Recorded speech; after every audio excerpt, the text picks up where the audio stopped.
जय हिंद, नमस्कार साथियों। भोजपुरी से एक बड़ी खबर निकलकर सामने आ रही है। भोजपुरी के ट्रेंडिंग स्टार, दबंग star, hit machine trending star Khesari Lal Yadav ने मनी में राजू की ऐसी बात जीत लिया लाखों भारतीयों का दिल।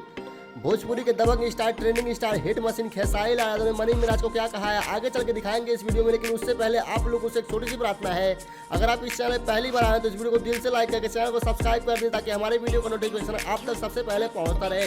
तो जी हाँ, नमस्कार साथियों, देर न करते हुए वीडियो शुरू कहते हैं hit machine trending star Khesari Lal Yadav Bhojpuri के बेताज बादशाह कहते हैं और भोजपुरी में उनके गाने जैसे ही आते हैं तो बवाल हो जाते हैं। लेकिन यहाँ hit machine trending star Khesari Lal Yadav ने नहीं, मनी मिराज का एक गाना आया है जिसमें अश्लीलता नहीं है। गाना बहुत बेहतरीन है, जिस गाने का नाम है कहाँ से हुनर लैलू हो दिलवा तोड़े के, जो कि 10 मिलियन प्लस व्यूज हो चुका है। इसी गाने को लेकर hit machine trending star Khesari Lal Yadav ने कह दी बड़ी बात।